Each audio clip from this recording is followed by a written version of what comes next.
The Hidden Life of the Prophet Muhammad. A novel by Dr. A. Ahmed. This book continues the story of the Arab sugar daddy and the beautiful Indian girl, and the story of the Indian child bride and the old Arab husband, and the story of the Indian Miss World and the rage of Muslims of the world, and the story of Christina and the complete Jew, and also the story of the tears of God. They have been written in English and translated into Arabic by the author Dr. Ahmed. This story resonates with genuine love, strong resilience, and steadfast courage. I invite you to accompany me as I continue narrating the story of the rare, fabulous beauty of the Indian daughter, Ifat Khan, and her extremely beautiful mother, Rehana Khan. Before we dive in the tapestry of the story, I would like to remind the reader this novel is narrated in 6 books. Book 1, The Arab Sugar Daddy and the Beautiful Indian Girl. Book 2, The Indian Child Bride and the Old Arab Husband. Book 3, The Indian Miss World and the Rage of Muslims of the World. Book 4, Christina and the Complete Jew. Book 5, The Tears of God, Jews, Blacks, and Muslim Women. And Book 6, The Hidden Life of the Prophet Muhammad. This is an intriguing epic story which exhibits resilience, love, and sacrifice. Book 6. Exposing the unspoken life story of the Prophet of Islam, Muhammad. Copyrights. All rights are reserved. No part of this book may be reproduced, stored in a retrieval system, or transmitted in any form or by any means without the prior written permission of the author, except by a reviewer, who may quote brief passages from a review for printing in a public newspaper, general magazine, school journal, or university article. All characters in this novel are fictional, and any resemblance to actual persons, living or dead, is merely coincidental. Chapter 14. The Ghostwriter. Reiterating that both the FBI and the police knew that Christina Lewinsky would have to go incognito to avoid further Islamic terrorist attacks. Under advice from both agencies and her shaken husband, Christina assumed the identity of Susan Johnson, being as common stateside as Fatima Muhammad would be in the Middle East. All agreed that it would allow her some degree of anonymity required to forestall the Muslim terrorists a little longer time before they reacquired their gun sights on her again. However, what Susan Johnson and her husband did not know was that Muslim terrorists, in like manner of the mafia, are single-mindedly tenacious in tracking down whistleblowers. No place on earth would grant them respite. With their omnipresence in large and small Western cities, the grave was the only sure sanctuary. Only God can protect you from them. They are rapidly growing and multiplying in the West through polygamy, unrestrained birth rates of conversions from within and without, mass immigration, refugees resettlements, and illegal entry from all points to the Western world. Every Muslim wants to escape from his country because his country is hell on earth. The paradox is that every Muslim hates the Western way of life but loves Western lands. They want to come to the West because of the benefits available there. None of them can accept Western culture. When they come to the West, they see themselves as the most moral and holy people, with everybody else being immoral and unclean. Sometimes, their hatred of the Western way of life might drive them back to the Muslim lands. Recently, 3 Muslim sisters, Khadija Dawood 29, Zohra Dawood 32, and Sughra Dawood 34, whose family was originally from Pakistan, but were born and raised in the UK, shocked British society by traveling to Syria to join ISIS. 3 British sisters from Bradford left their husbands and traveled to Syria, taking with them their 9 children, to live under ISIS. The Guardian, Sunday, June 21, 2015. Their 3 husbands were interviewed and appealed in tears for their wives to return and bring their children to Britain. While they were in Bradford, the 3 sisters were known for their devoutness in Islam while in Britain, holding Quran classes and spreading Islamic material on the internet. Robert Spencer, Jihad Watch, June 16, 2015. Below are a few quotes from an article written by a Muslim girl who used to chat online with other Muslim girls who had similarly left their families in the West to align themselves with the Syrian ISIS by becoming brides to its fighters. All names have been changed by the writer. The article is titled, "The Secret World of ISIS Brides. You do not have to pay for anything if you're the wife of a martyr." The Guardian, Nabila Jaffer, June 26, 2015.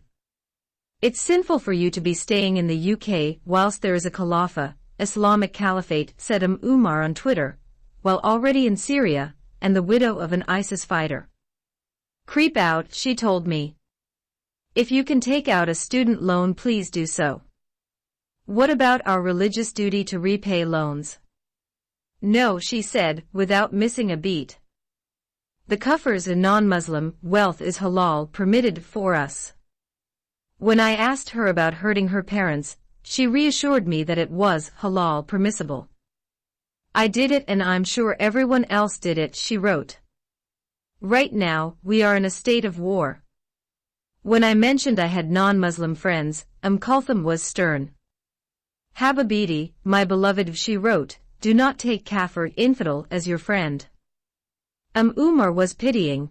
"You have to understand that these kafir infidels are our enemies," she wrote to me.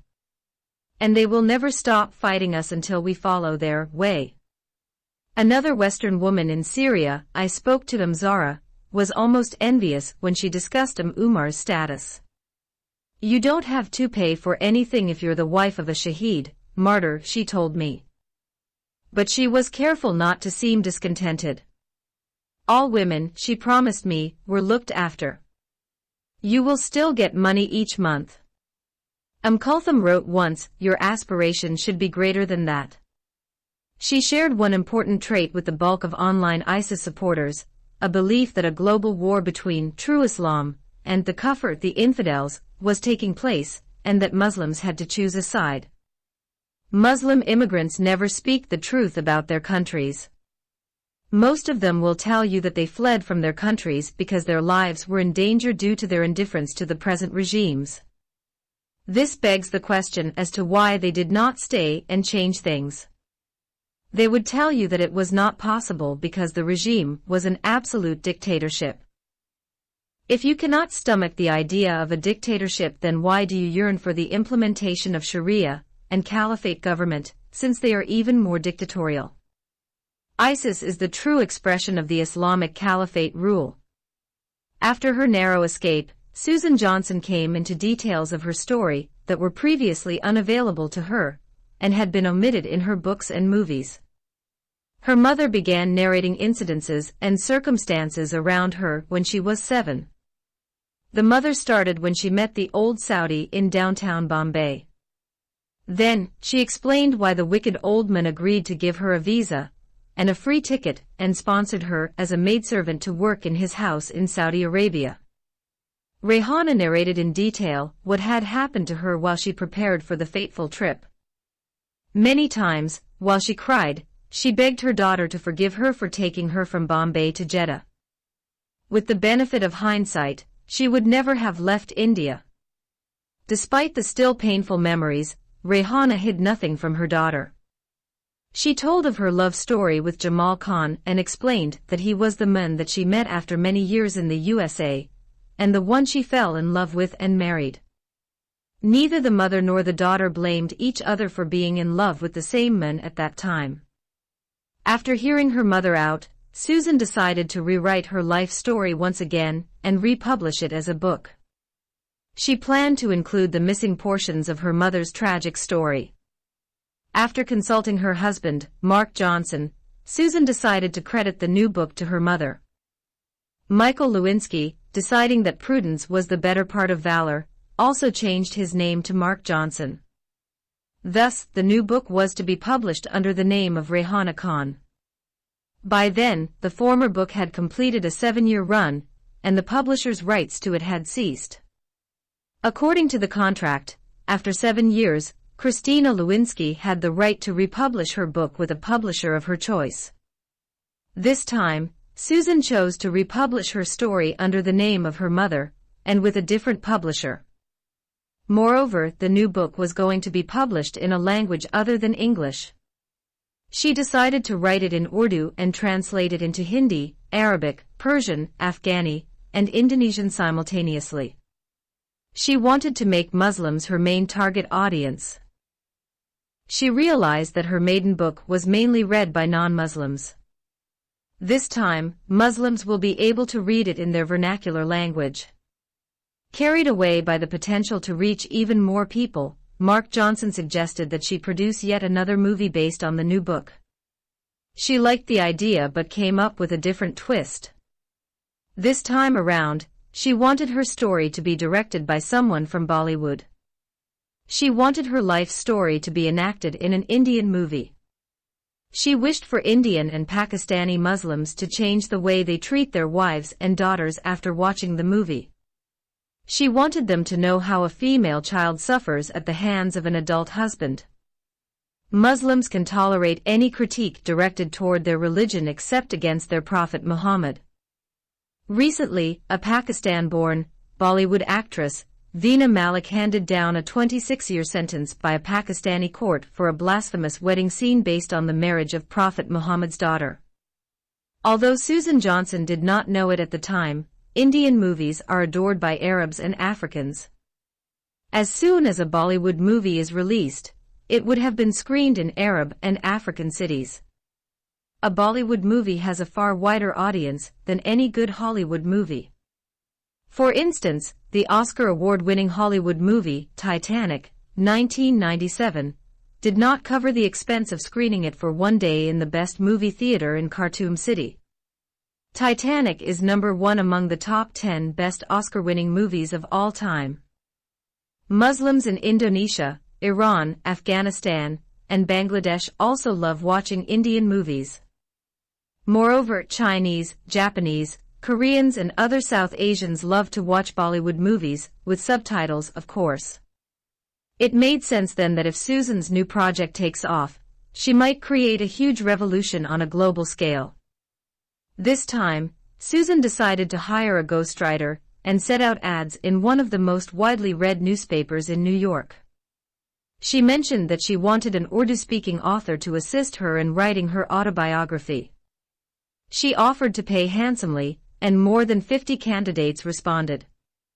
Susan asked each candidate to disclose her religious affiliation, and her academic and career qualifications.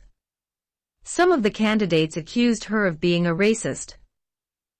They told her that it was unlawful in the USA to ask a candidate about his or her gender, religion, and race while advertising for prospective candidates or in a job interview. Resolute, Susan told each candidate that that person had to have been born and brought up as a Christian. The accusations did little to Susan, and she upheld her conditions. She stressed her prerequisite for highly educated Urdu-speaking writers, who were Christians. None of the candidates interested met her conditions. Faced with no other choice, she was compelled to compromise. The person who was selected for the job was a Pakistani female student who was doing her master's degree at a prestigious Christian Institute of Learning called Dallas Theological Seminary, DTS, Texas. She was born and brought up as a Muslim but converted to Christianity 10 years ago. Susan asked her to come and live in her house during her vacation and write her memoirs. She also promised to double her wages. She closed the deal by offering to pay her an hourly wage even when she was not working on the autobiography. The Pakistani girl struggled to finance her education and viewed the offer as a God-given opportunity. It took the Pakistani student a little over 2 months to author the story of Rehana Khan and her daughter. During this period, a wonderful friendship between the Pakistani girl and Susan developed. Susan came to know that the Pakistani girl herself went through a hellish life as a little girl in a remote village in Pakistan. When she was 10, she was given in marriage to a man who was as old as her father. She suffered under that cruel husband for a couple of years before he was killed by NATO troops. After the death of her husband, she returned to her father's house. Then, she was allowed by her parents to go back to school. Her family and other relatives considered her to be accursed because she supposedly killed her husband.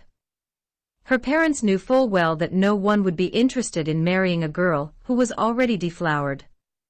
For that reason, they expected her to acquire some degree of education and then find a job to support herself. When she finished the 12th grade, her parents did not object to her venturing to the big city for work. The parents allowed her to leave to get rid of her for good. Through the help of one of her teachers, she found work in Karachi. Her teacher was a Christian nun who taught English in a Catholic convent school. During her studies at St. Patrick's High School, the girl was invariably exposed to the teachings of Christianity.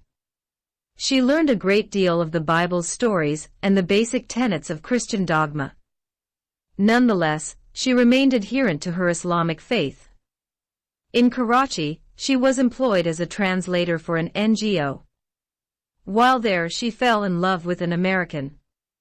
She refused to sleep with her American boyfriend until he agreed to embrace Islam and marry her. Shortly after they got married, he took her with him to the States.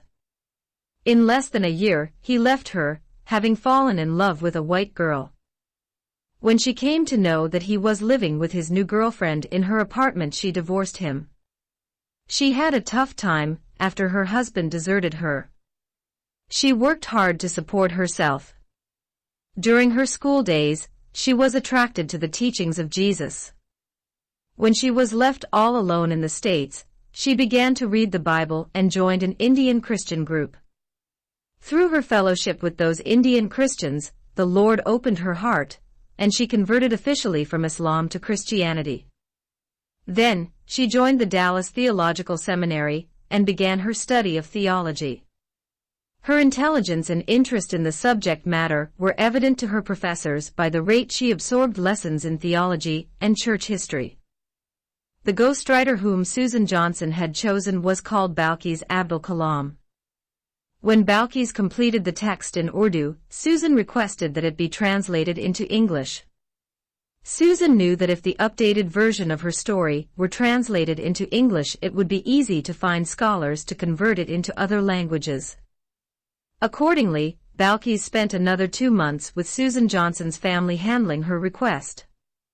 Susan paid her for every minute she spent in the house. Chapter 15. Layla and the Majnun. Shortly after her mother's story was written in the Urdu language and thereafter translated into English, Susan Johnson traveled with her husband to Mumbai. They left their daughters with their grandmother, Rehana Khan. Susan once again donned a burqa to hide her features. Making a Bollywood movie turned out to be more difficult than a Hollywood affair. Every director she approached told her that the story involved high risks, and for that reason, she was tactfully requested to finance her movie. The directors fully anticipated that controversial movie of this genre would never get by the Indian government censors. After many consultations with different directors, Susan and her husband agreed to finance the production of the movie. The director who was chosen to make the movie was a staunch Hindu who despised Islam and Muslims with passion. When that issue was settled, the director asked Susan to translate the manuscript into Hindi.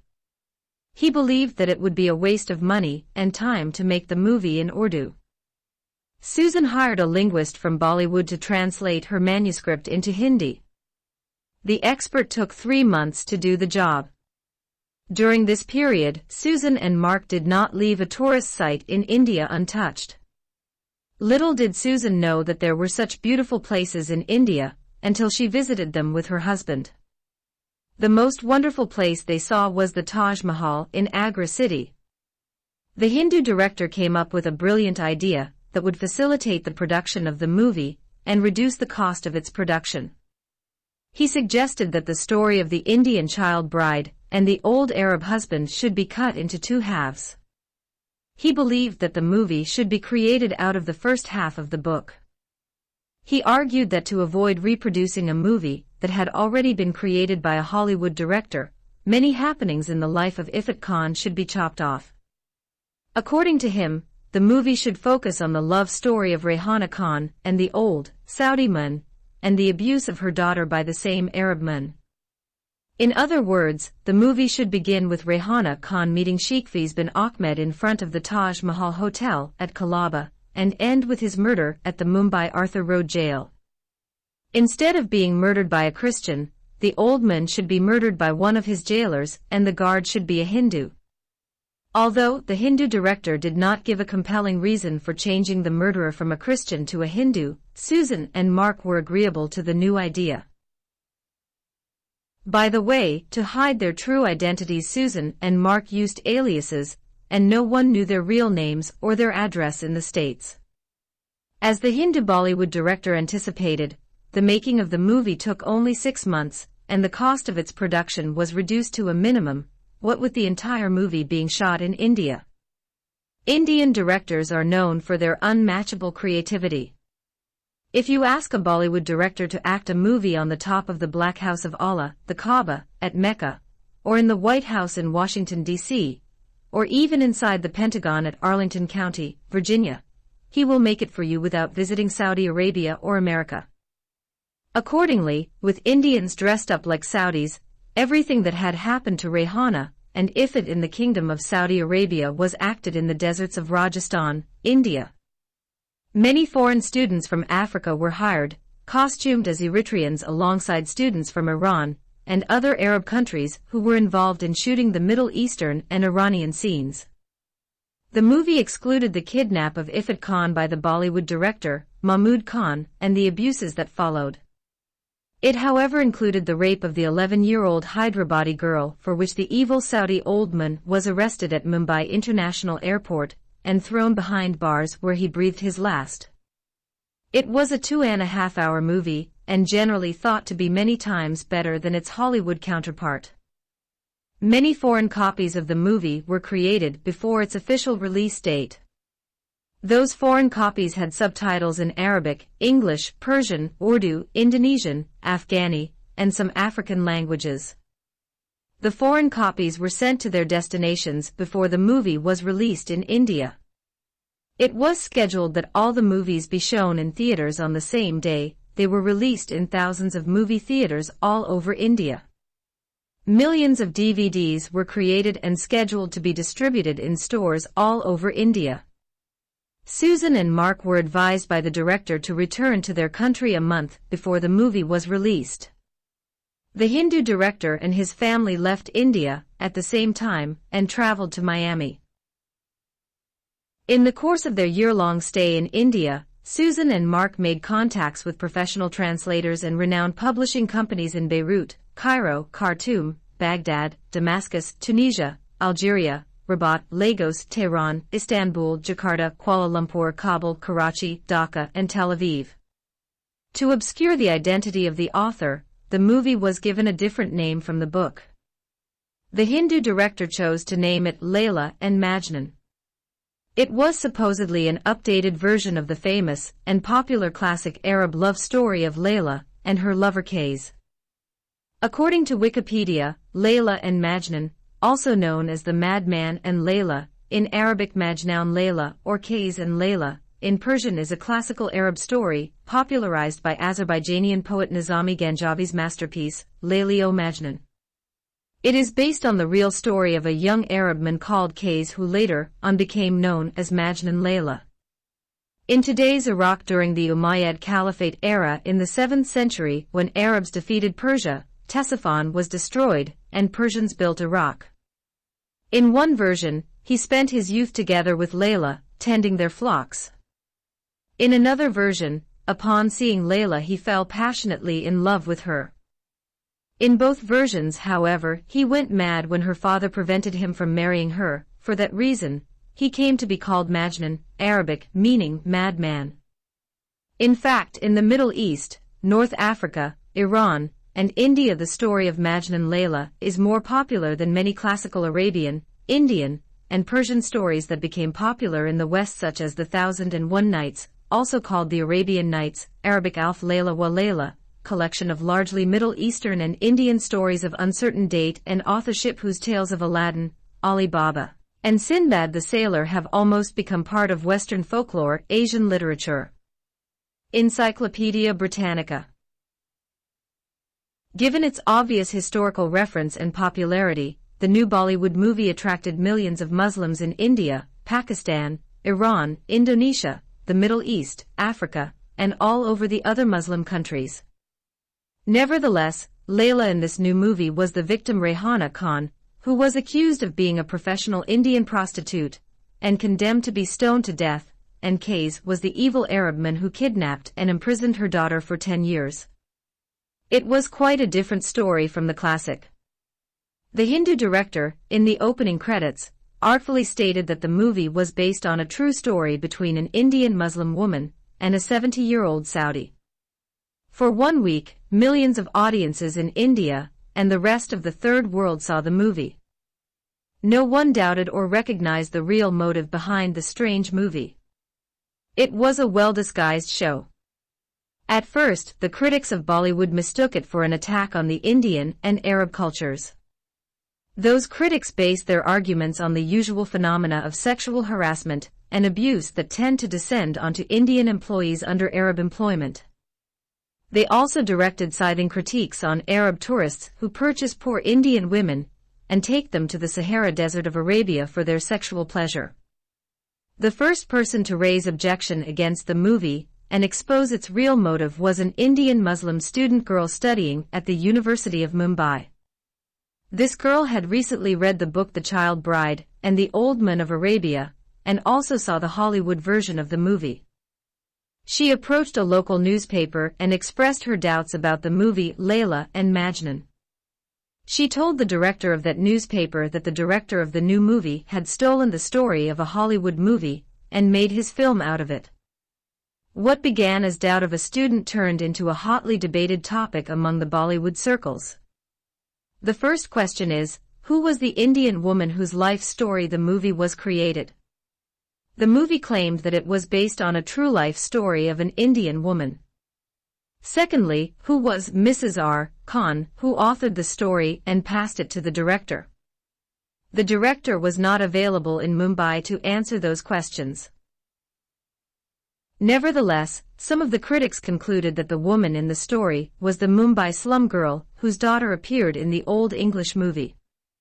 Therefore, the critics believed the claim of the student and concluded that the movie was a fraud, plagiarized from an old Hollywood movie.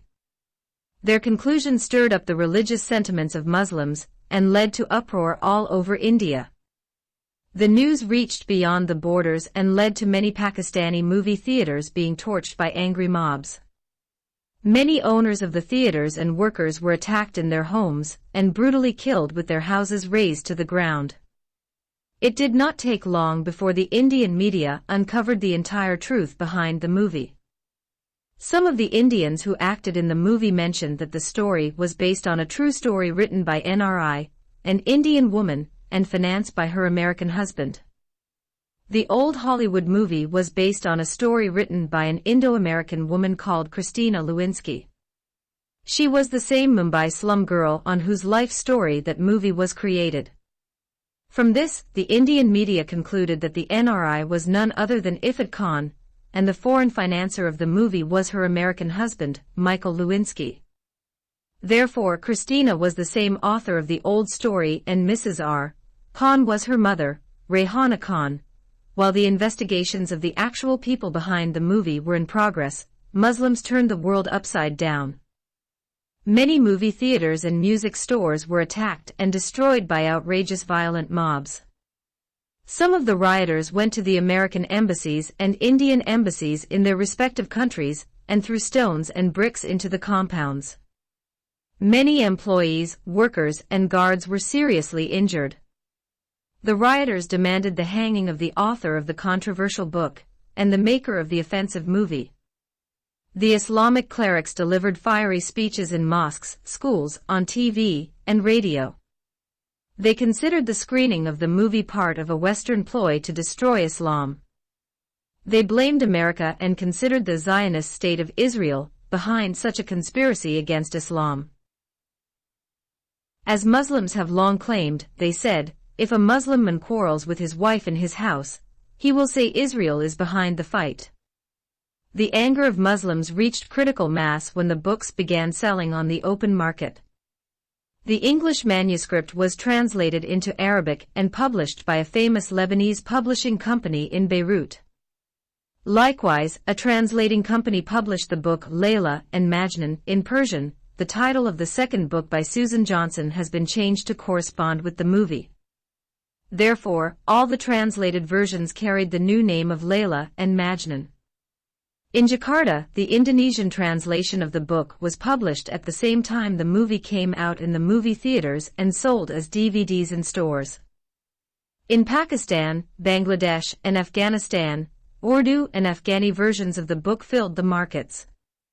Likewise, the book was released in Turkey, Egypt, Nigeria, Tunisia, Algeria, Morocco, Sudan, Malaysia, Israel, and some Middle East countries. India was the last country to witness the publication of the book. The book sold in enormous quantities when its copies came out in Hindi and Urdu. Some bookstores in New Delhi and Mumbai carried the English translation of the manuscript. Almost every Hindu in India bought a copy of the provocative book. Even Indian Sikhs, Buddhists, Jains, and Christians purchased the book. Everyone who bought a copy of the book had already seen the movie on the silver screen. In a month, the movie and the book had done considerable damage to the public image of Islam and its prophet. Many people, after watching the movie and reading the book, considered the Prophet Muhammad a pedophile undeserving of adulation and thus, not the ideal for moral perfection. Before the production of the movie, no one in India knew that the Prophet of Islam had married a 6-year-old girl, and tied her up for 3 years and finally raped her when she was 9. Hindus and the followers of other religions mocked Islam and its followers openly in the media, workplaces, schools, and universities. Many Muslims, especially the youth, had serious doubts about the authenticity of Islam and their prophet. Some Muslims spoke openly in the media and said that their faith in Islam was shaken after watching the movie and reading the book of the Indian Slum Girl. Chapter 16. Western Secularism. Baljeez Abdul Kalam knew beyond any doubt that the book was not going to be read by Muslims, period. She anticipated that a controversial book of this sort would be read by Jews, Christians, Hindus, Buddhists, and followers of other religions. Moreover, she expected that a religious people, such as atheists, agnostics, and other secular people would take more than a passing interest in it. Therefore, she decided to insert a few chapters, which would not directly be related to the story of the book. It would be a message meant to respond to the question of those who are concerned about the huge turn, which was known as the paradigm shift that occurred in the West and changed it from a religious society into a secular society. Balkis wanted to do this for a long time, but she had no means to achieve her goal. She knew that any manuscript she wrote as an unpublished, unknown author, especially one with her particular background, would remain exactly that of an unpublished manuscript. She also knew that she had no financial means to that end. When the opportunity presented itself, she saw it as a godsend. However, Balkis did not want anyone to accuse her of being an opportunist, so she made her proposal and goal well known to Ifat and her husband, Michael. She made them read her chapters and she accepted the few changes they proposed. Then, and only then, did she add her chapters to the story of Ifat Khan. When Baljeez became a Christian, she decided to learn more about her new faith and try to understand why Christianity became a private religion that very few people practice it in the West. It puzzled her that many Westerners forsook Christianity and became either nominal Christians or secular atheists. She began her quest by studying the history of the Church. She learned that there was one Christian church until the first schism happened between the Western Roman Catholic Church in Rome and the Eastern Orthodox Church at Constantinople at the beginning of the 11th century. However, that split had nothing to do with doctrinal differences. It was a political rather than a theological difference.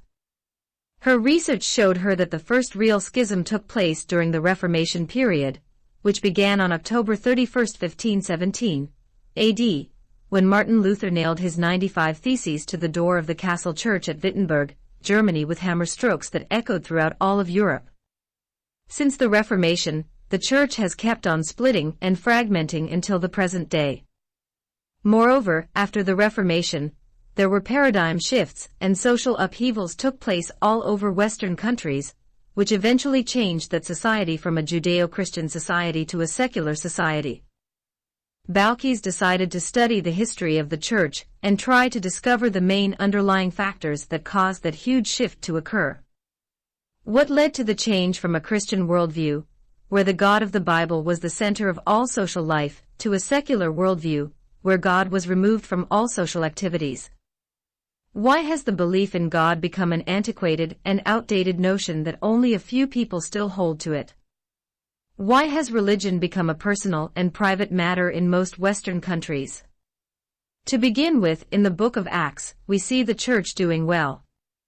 Christianity took root in Jerusalem and moved to Samaria, Antioch, Ephesus, and Athens, and before the martyrdom of the apostles Peter and Paul, it reached Rome. The Roman persecutions began with Emperor Nero. 11 emperors persecuted the Church. Nevertheless, for 300 years Christianity continued to grow despite the heavy Roman persecution, the worst of which was by the hand of Diocletian, 244-311 AD. He claimed that the sun god Apollo appeared to him, and informed him that he was jealous of this new rising son of God, called Christ. On this premise, Diocletian vowed by his god to destroy Christianity. He killed many Christians and burned many books of the Bible. His persecution was the last attack of the Roman Empire on Christianity. Soon after Diocletian, a new Roman emperor came to power, Constantine the Great, 272-337 AD. Constantine faced a formidable rival, Maxentius, who wanted the throne too. Maxentius had a superior army. Constantine, with a smaller and inferior army, had little chance of victory. When the two armies met for battle at the Milvian Bridge, Constantine saw a vision in the sky.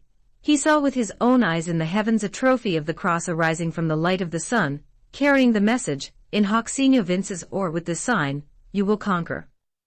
Historians collectively agreed that there could be no other explanation for the sudden conversion of Constantine to Christianity without that vision. Due to that vision, Constantine became a Christian, defeated his vastly superior enemy, and ascended to the throne of the Roman Empire. Soon after, Licinius and Constantine jointly issued the Edict of Milan, 313 AD, which allowed religious tolerance to Christians. Not long after, Christianity became the religion of the state. Many Roman citizens became Christians.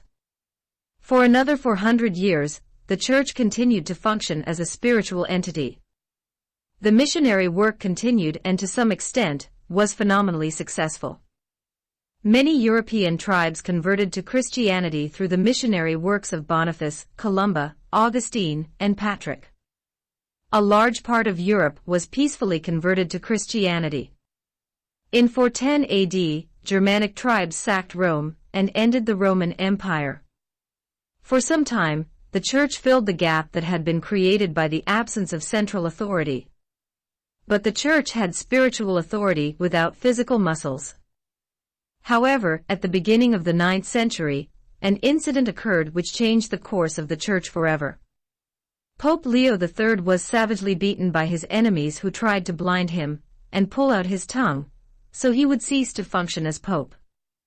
Leo escaped to France and sought the protection of its king, Charles the Great, 742-814 AD.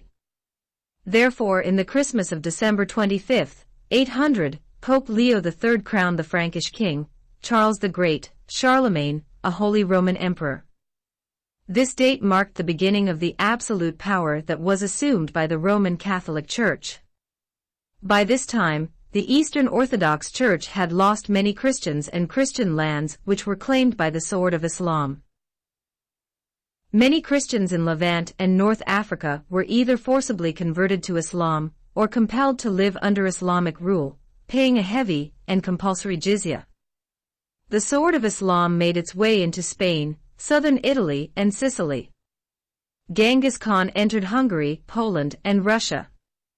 The Mongolian Muslim ruler, Tamerlane, destroyed all Christian settlements in Asia Minor.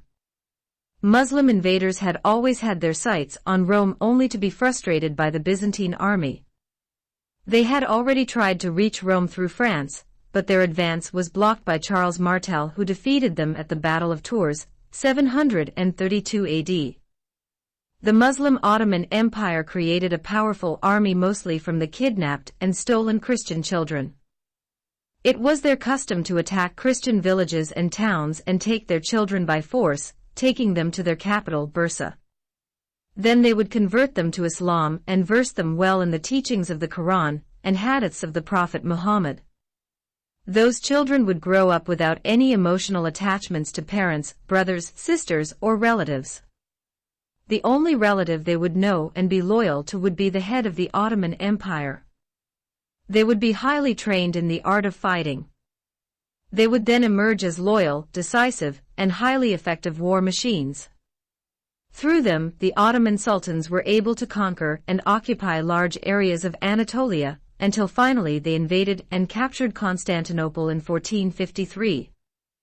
Nevertheless, we need to go back and trace the development of the Church of Rome, and find out how it came into existence, and how it developed into Christendom. According to the German Catholic theologian, Hans Kung, Ignatius, 50–117 c.e., the Bishop of Antioch, was the first one to use the phrase, Catholic Church. Kung's The Church, 1967, page 297. Ignatius was writing to the local church at Smyrna. By Catholic Church, Kung maintained Ignatius meant the whole church, the complete church, in contrast to the local churches. He did not refer to any particular local church as Catholic Church, but to the general church. It is important to ask what the phrase Catholic Church means.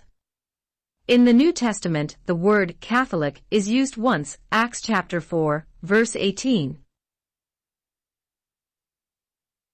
It is used as an adverb which means thoroughly, completely, or totally, but the church is never described as Catholic, page 297. The Catholic Church here means the whole church, the complete church, in contrast to the local Episcopal churches. The doctrine of the Roman Catholic Church's supremacy over other churches according to Kung is foreign to the understanding of the early churches of the idea of the Catholic Church, page 300. Kung explains this point, as the church in this sense of the total church is the entire church, it may be called, according to the original usage of the word, Catholic, that is the whole, universal, all-embracing church. Catholicity is essentially a question of totality. In this way, Kung believes every local church is entitled to the claim to be called a Catholic church. No single church can claim to be alone, or has the right to be called the Catholic Church, and other local churches not. However, Kung states, the great turning point came with Constantine, or more precisely with Theodosius, for under the religious edict of 380 Ecclesia Catholica became the only lawful official religion. Every Roman now had to be a Christian, more particularly a Catholic Christian, page 298. At this time the only true church is the Catholic Church, the all-embracing, total Orthodox Church. Other churches are heretical or schismatic. In his book, The Church, Kung exposed the many crimes and abuses of the Roman Catholic Church which were embodied in the forms of the persecution of the Jews, and the Crusades, the trial of heretics and burnings of witches, of ecclesiastical colonialism, and war of religion, of the false condemnation of men and ideas, of the Church's frequent failures in the problems of slavery and war and social questions, in its identification with certain systems of the society, government and thought. Page 26. Through his historical analysis, Kung wanted the Roman Catholic Church to reform itself in accordance with the New Testament's model of the universal church. He expected that the Roman Catholic Church would repent and accept his program of reformation. The Vatican added more crimes against God and the Jews by recognizing the so-called State of Palestine. Vatican signs treaty recognizing the State of Palestine, Times of Israel, June 26, 2015. Until today, there is nothing called the State of Palestine, but there are international pressures headed by the UN and some European countries to force Israel to accept the creation of a global jihadi state of Palestine. Shame on Rome, shame on its Pope, and shame on any Christian supporting such ungodly recognition, which is an abomination to God. The Promised Land is given by God as an everlasting inheritance to the children of Israel, Jews, and not to the Muslim Arabs, Palestinians. See Genesis 15, verses 18 to 12, 17, verse 7 to 8, 28, verse 13, 35, verses 11 to 12, Exodus 23, verse 31, Psalm 105, verse 8 to 11. The Bible also is full of prophecies, which clearly state that God will gather the Jews from all over the world and he will bring them to their homeland, which he did. Isaiah 43, verses 5 to 6, Ezekiel 39, verses 27 to 29, 37, verses 21 to 27, Amos 9, verses 13 to 15, Jeremiah 16, verses 14 to 15, 31, verse 1. Even the Muslim Quran states that God has given the Holy Land to the Israelites as an everlasting dwelling place. See Surah 5, verse 21, Surah 17, verse 103, and Surah 10, verse 93. I shouldn't use the Quran as evidence that the entire Holy Land belongs to the Jews because it is not the Word of God. However, I refer to it because it is the only book that Muslims accept as irrefutable evidence. The most accurate response to the Vatican's abominable recognition is given by Pamela Geller. Just as with Nazi Germany, the Vatican is on the wrong side of history again. In a supreme act of dimitude and submission, the Vatican has signed a treaty with the terror entity, euphemistically known as the State of Palestine. Decades of terror and slaughter are rewarded by the central governing body of the Catholic Church. Refusal to live side by side with the tiny Jewish state is rewarded with official recognition from the Vatican. The wholesale slaughter of Christians by the very same adherents to the ideology of the Palestinian state is largely ignored by the Vatican. Instead, sweeping declarations of idiocy are issued with solemnity such as equating Islam with violence was wrong. And so on. Vatican signs treaty with terror, State of Palestine, Pamela Geller, June 26, 2015. Jeffrey Grider gives yet another precise response to that ungodly and unholy treaty. The Vatican had welcomed the decision by the UN General Assembly in 2012 to recognize a Palestinian state, and had referred to the Palestine state since. No other country except the Vatican has ever recognized the decision of the UN. The United States and Israel strongly opposed the UN's decision. But the treaty signed by the Vatican marked its first legal recognition of the Palestinian territory as a state.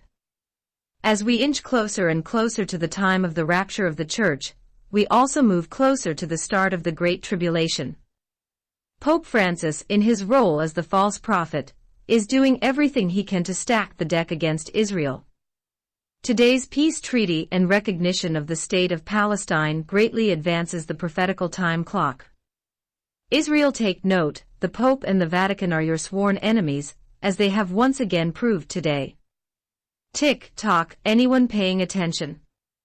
Vatican signs treaty with the State of Palestine by Jeffrey Grider, June 26, 2015.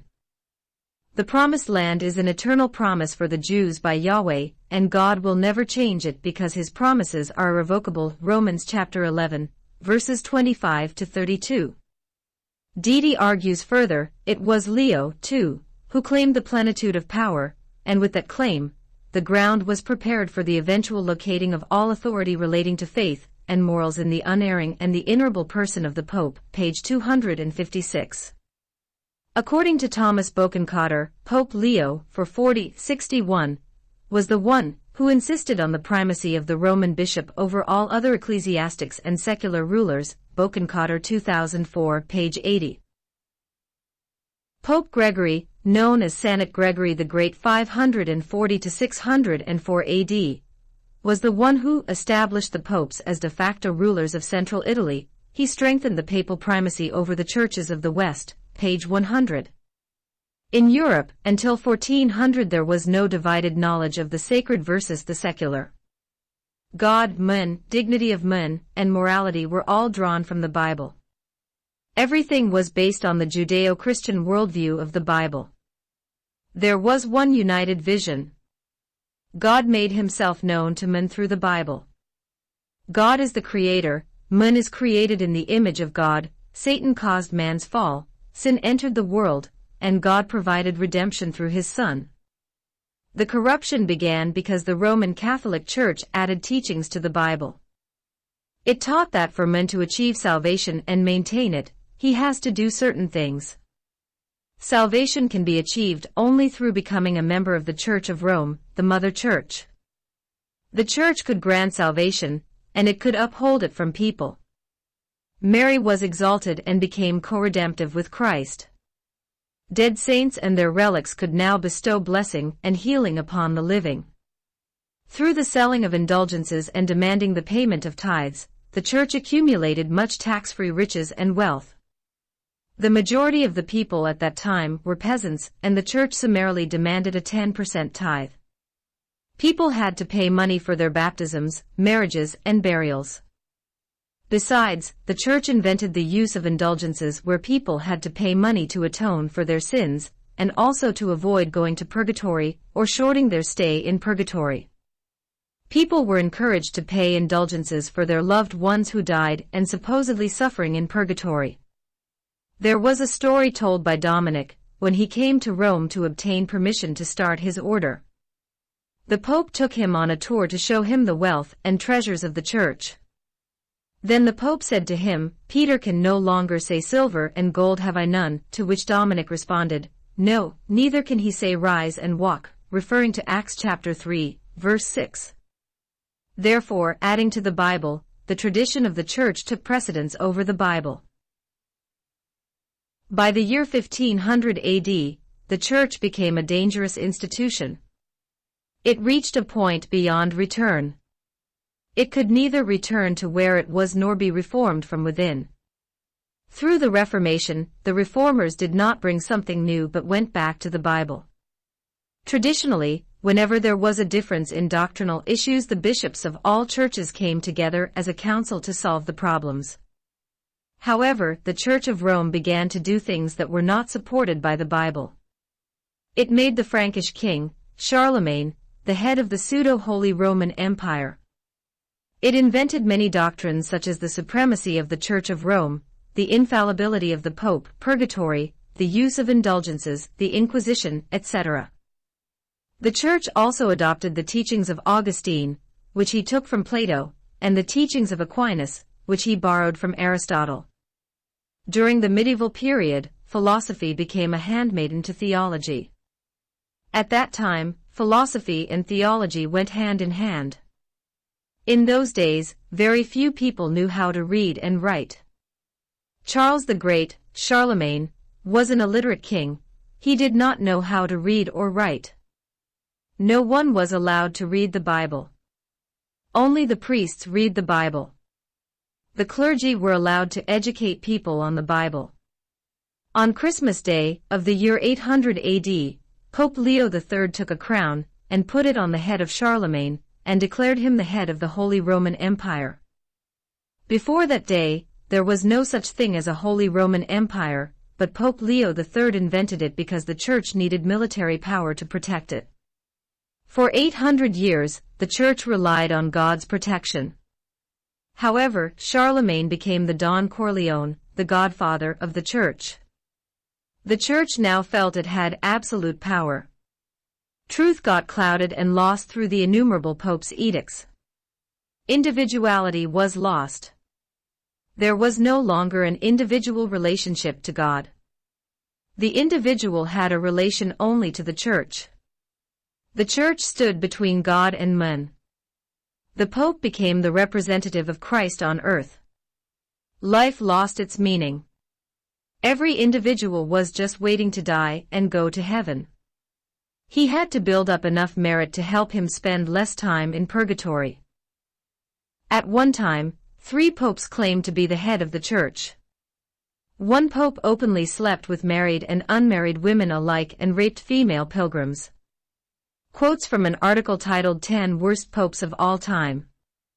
1 Pope Stephen VI had his predecessor exhumed, tried, defingered, and thrown to the river. 2 Pope Benedict IX, the pope who sold the papacy. 3 Pope Sergius III ordered the murder of another pope and started the pornocracy. Pornocracy is the domination of government by prostitutes, or the rule of harlots, especially about the Roman government in the first half of the 10th century. Pope Sergius III was completely under the control of Theodora, the beautiful wife of Roman consul Theophylactus, who used sex to wield power. Theodora's 15-year-old daughter Marazia became the concubine of Pope Sergius III. Their son later became Pope John XI, the only illegitimate son of a pope who became pope himself. The era of pornocracy ended with Pope John XII, the grandson of Marozia, in 963 AD. He was so immoral that the Basilica of Rome was said to be converted into a brothel under his rule. 4 Pope John XII raped female pilgrims and invoked pagan gods. 5 Pope Leo X sold indulgences and killed cardinals. 6 Pope Alexander VI, nepotism, orgies, and the rise of the Borgia family. 7 Pope Innocent IV introduced torture in the Inquisition. 8 Pope Urban VI complained he did not hear enough screaming when his cardinals were tortured. 9 Pope John XV split the church's finances among his relatives. 10 Pope Clement VII, his power politicking with France, Spain, and Germany got Rome sacked.